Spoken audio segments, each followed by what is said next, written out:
Welcome everyone, Dhaiphong, and I am speaking to you from Hanoi. I am joined by Amiad Horowitz. He is a Vietnam resident, he's an American journalist, and he's also a member of the Communist Party USA, and he does a lot on international affairs, so I thought it's a great time to meet him, to talk to him, and also, build a friendship. He's actually just a really cool guy as well. So, Amiad, thank you so much for joining the program.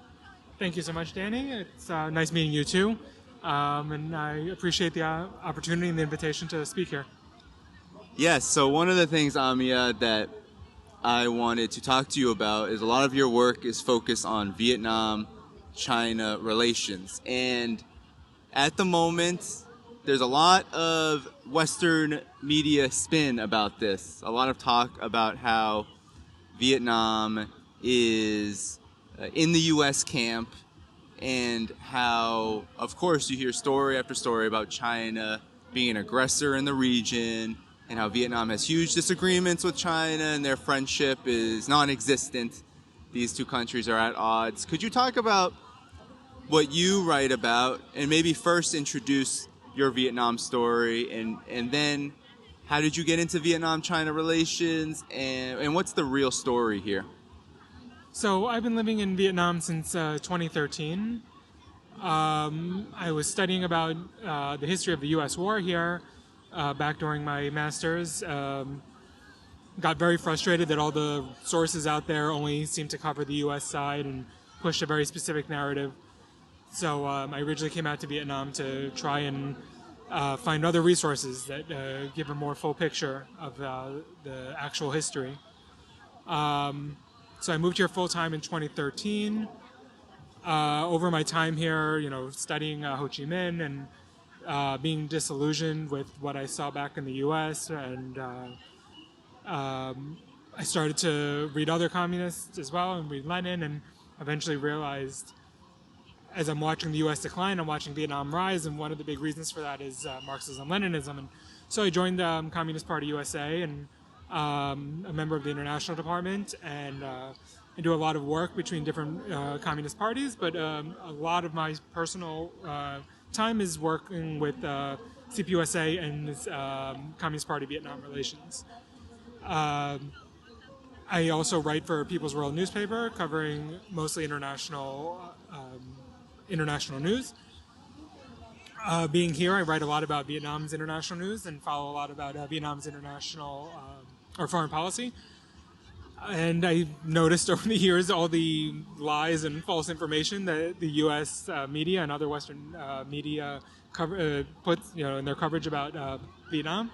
So I started to write articles against that, and that was, to show the truth, and that was noticed here, and I got invited to speak in Vietnamese media a lot, and now I have articles published here. I've been on TV a lot here, and then along with my People's World articles. So I've been covering Vietnamese foreign policy for quite some time now. And so much of the false narrative in the Western media is focused on Vietnamese-Chinese relations. So a lot of my research is focused on that area as well. So I'm able to appropriately respond to the disinformation campaign. Great. And so for viewers, you see I have one mic. Unfortunately, the other one is dead. So I'm doing a little bit of pass the mic, so apologies for that inconvenience. But I think this is a really important moment, of course, for China. On this channel, we talk a lot about China's rise and how that has affected world politics, geopolitics, the U.S.'s response to this. But Vietnam doesn't really get much attention unless it is in contradistinction or in opposition to China. Could you talk a bit more? We had Joe Biden here in Vietnam in September, and we have rumors that Xi Jinping, they haven't verified completely, but that he will be coming to Vietnam soon to sign important documents at some point in early November. Could you talk about the reality of the Vietnam-China relationship? What should people really know about this relationship? What is it all about? And how have you come to understand it? And what's different about it compared to the Western media? So I think one of the most important things to understand is some of the core principles of Vietnamese foreign policy. namely the four no's. Right? You often hear about the four no's. They are no joining foreign military alliances, no foreign troops on Vietnamese soil, no threatening force in foreign policy, and no joining one country to bully another country. Those are core principles that Vietnam is unwavering on. Now you look at the Western media, and they're constantly telling you how Vietnam's going to join some U.S. military alliance against China. This does not line up with Vietnam's own foreign policy. Sometimes, again, I joked earlier that I feel like they're just trying to will it into existence because it's just not going to happen. Every year, Vietnam reaffirms its commitment to the four no's. So that's the first reality check. The second reality check is that Vietnam and China, while having some disagreements, also have a lot of great collaboration and good friendship and work together, both the two governments and the two parties in party-to-party relations. So, for example, China is Vietnam's biggest trade partner, for one. The two parties do a lot of academic work in trying to hone the understanding of how to continue the pursuit to building socialism. There are military deals. They do joint patrols of certain waterways. Vietnam has different levels that they rank their foreign relationships, and China is the highest level, and it's one of the only countries that is referred to as comrades and brothers, right? So yeah, it's true that there's some territorial disputes, but both Vietnam and China have maintained that the disputes will only ever be settled peacefully, and that the same dispute, the same islands that Vietnam disputes, also other countries in Southeast Asia dispute, and Vietnam has used its leadership position in the Association of Southeast Asian Nations to get all countries to commit to only peaceful resolutions of any of these disagreements. Juxtapose this with the U.S., who puts military bases in the Philippines and is constantly putting its different fleets in the South China Sea, or what Vietnam calls the East Sea. You can see, China and Vietnam consistently working towards peace, whereas the U.S. is consistently trying to agitate the situation, which, goes along with the U.S. pursuit of war on all fronts. Yeah. No, I mean, that should all make sense. But I think what is so interesting is that in this narrative that China and Vietnam are at such odds and that Vietnam is increasingly a U.S. partner, there's no discussion about this history that the United States has with respect to both countries and really the entire world. Yeah. But if we just think about both countries now, China being under the duress of U.S. military, political, economic pressures, virtually a Cold War, but also Vietnam's history with the United States. While relations are, of course, better, there's normalization, it's not as if there isn't a history here that would make it unreasonable, it seems, to follow the U.S. along a path that it is pursuing now with China. You go around Hanoi, has a lot of history here, a lot of museums talking about just the war crimes and everything that the United States did here. Could you talk about how you have been digesting that history, that reality as you've been here, and how do you feel like it plays into Vietnam's foreign policy with respect to China, but also there's a war in Ukraine with Russia being the principal target of NATO's encirclement, and maybe you can talk about overall foreign policy-wise how Vietnam has shaped its foreign policy based on its history. So, because of Vietnam's difficult history with war and suffering from colonialism and imperialism, they're hyper aware of those threats, and therefore, they're very much work in solidarity with victims of imperialism and colonialism. But at the same time, Vietnam recognizes that peace is what's good for the Vietnamese people and for the development of socialism. So Vietnam pursues a policy of peaceful coexistence with all countries, even countries it has some disagreements with. And they balance that relationship. For example, Vietnam remains a steadfast friend of Cuba, and every year consistently is one of the loudest voices in the international community for lifting the U.S. embargo of Cuba. But at the same time, Vietnam has pursued normalization of relationships with the U.S. because it's a materialist approach. There's 5 socialist countries, right? Vietnam can't exist in an island, right? They have to be part of what they call international integration, and peace is for the best possible outcome of the Vietnamese people. So, in the same thing, you can look at as examples. Vietnam is one of the loudest voices for Palestinian liberation and Palestinian statehood. At the same time, what would be a conflict with Israel do for anyone, right? So they maintain this peaceful coexistence with all countries. And they're very proud of that. They talk about it a lot in media, in international integration, peaceful and friendship with all nations. At the same time, they don't forget, right? The U.S. has committed many crimes here, namely the harshest one being the use of chemical weapons like Agent Orange on the Vietnamese people. And while the U.S. has agreed to some environmental cleanup, the U.S. does nothing for any of the victims.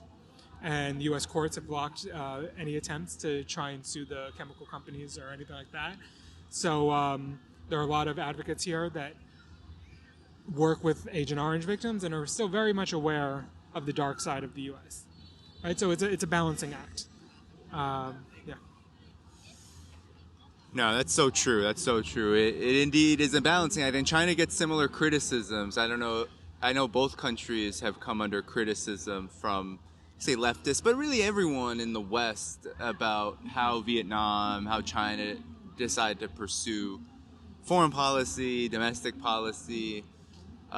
We often get questions now. There's a huge escalation of the conflict in Palestine between Israel and Palestinian resistance forces. And oftentimes you hear, well, why do these countries maintain relations with Israel? And I think your point is really good. It's like, what good would an open conflict diplomatically with Israel, what good would that do? On the one hand, you could say, well, it shows strength ideologically and politically. And on the other, there's not a lot of acknowledgement of the consequences of such a thing, right? There are consequences when you are major countries, and Vietnam now is a major country. And of course, China is perhaps one of the most important countries, if not the most important country in the world in all fields. So the consequences of such a move has the effect of potentially hurting the interests of Chinese people, Vietnamese people. What's your take on those who criticize China and Vietnam based on a foreign policy of neutrality? I think it's very easy to sit somewhere else in the world and criticize a country on how they look out for their own people, right? The Vietnamese government and the Chinese governments have to, before anything else, consider what is best for their citizens and the people of their country. And so, if they get agricultural technology from Israel while continuing to support Palestine, also, when they have a seat at the table with the Israeli government where they get to push the Palestinian agenda, I mean, there's no upside to not having that relationship. It would, other than ideological purity or some extremist attitude like that, Vietnam didn't have relationships with Israel until 1996. How did that help anyone? Nothing, right? So, again, it's very easy to sit in the U.S. and decide how you would govern a country of 100 million people that's one of the quickest developing countries in the world. But the reality of that process is much more difficult, and I think people should try to be a lot more understanding and materialist in their analysis. Yeah, and I would also like to add, and maybe you could, I wonder what your thoughts are about this as I try to adjust the camera a little bit. Also, when it comes to countries that are developing like China and Vietnam, their economic relationships kind of speak also politically in a lot of ways because, for example, with China and Syria, I don't know if you followed the strategic partnership that was developed when Assad visited in October. I think that was early. It was late September. He visited late September, and they established a comprehensive strategic partnership to rebuild Syria. And, on my mind was, well, will Israel, if China is rebuilding Syria with, infrastructure developed by China, will Israel feel as emboldened to bomb Syria as they do almost every other day if there is a key partner, China, with Israel, building that, right? Like, so there is something powerful about how China and Vietnam pursue, and I'm wondering your thoughts on this, a policy of neutrality, of non-interference, and yet their influence hopefully will have the effect of creating more peace around the world because of the integration that's going on, and how that does have an effect on politics, whether it's through increased economic development or just how it changes the world situation diplomatically and politically, just by their replacing maybe U.S. and Western dominance in these fields. 100%. No one listens to the country that's not at the table or not in the room, right? You can have a very ideologically pure country that has no friends other than 2 or 3 other countries, but who's going to listen to them? No one has business ties with them. No one has. I mean, it just wouldn't help anyone, and it definitely doesn't help the citizens of that country. So, yes, 100%. Vietnam has become a big player in the international stage. China, of course. But Vietnam has had a seat on the Human Rights Council of the UN. They provide medical care through the UN and engineering assistance throughout Central Africa and South Sudan. Engaging with the world has proven to be the better strategy, even if it doesn't always look the most ideologically pure or prettiest. And I mean, the facts on the ground show that to be the better approach. So I commend the Vietnamese government and the Chinese government for taking those policies.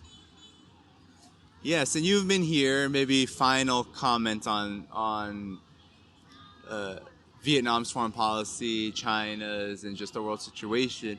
You've been here throughout the duration of the conflict that's going on in Ukraine. And there was an interesting piece as the so-called Comprehensive Strategic Partnership was established with the United States.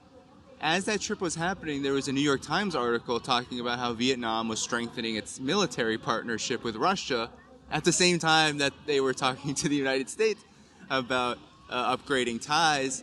And there were some, of course, in the New York Times that were seeing that as a problem, that Vietnam was having relations with Russia, and they saw it as a problem because, of course, the United States' policy toward Russia has been full surrender, weakening and containing Russia through this war in Ukraine. So I'm wondering, what are your thoughts about this? And you can, of course, comment on Vietnam's approach, but just overall, your thoughts on that conflict. How has it been like following that as you've been living here in Vietnam? Well, I would say that whole Biden trip to Asia, Hanoi and India, really highlights that the U.S. foreign influence and foreign power, ability to project its power on other countries is really waning. When it comes to specifically upgrading the relationship to comprehensive strategic partnership, in the past, if a country wanted to upgrade the relationship with the U.S., it happened on the U.S. terms. In this case, it happened completely on Vietnam's terms, right? It had nothing to do with anything military. Vietnam did not have to make any foreign policy concessions. As it showed the week before that meeting with Biden, Vietnamese officials almost exclusively met with Chinese officials. The week after, there were high-level meetings with China. The deal with Russia for military friendship was continued. So, that the U.S. upgraded the relationship completely on Vietnam's terms, and that shows A, the U.S.'s decline, and B, Vietnam's rise. So that's very important to highlight. On top of that, I would say that Vietnam is very cautious about conflict in the world. They're always aware that conflict can spread from one country to another. So again, Vietnam has consistently pushed for peace in Ukraine. The media coverage here is very different than the media coverage in the West, which has this idea of Putin being some Darth Vader and the Ukrainians being some enlightened, good kind of Nazis, apparently. And the coverage here talks a lot more about the dangers of foreign intervention, the dangers of endless warfare, the need for peace, the way that people suffer from war, and that the average countries only get built up during peace, right? And that's a message that's very important here because Vietnam has prospered. It's one of the quickest growing economy in the world during its years of peace, and that's an important message that they try and share. Yes, indeed.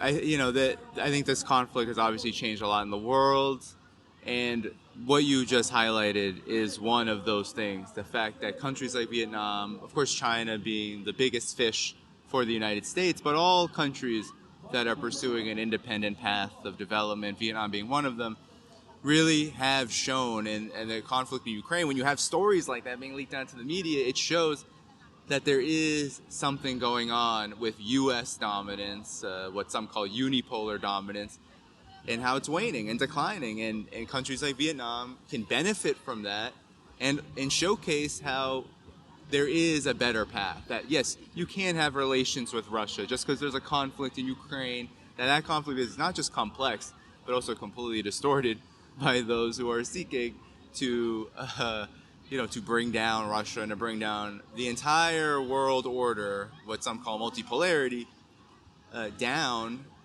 because it's a threat. And countries like Vietnam, I think, have shown that they can persist despite decades of war. Maybe I'll get your final comment on this.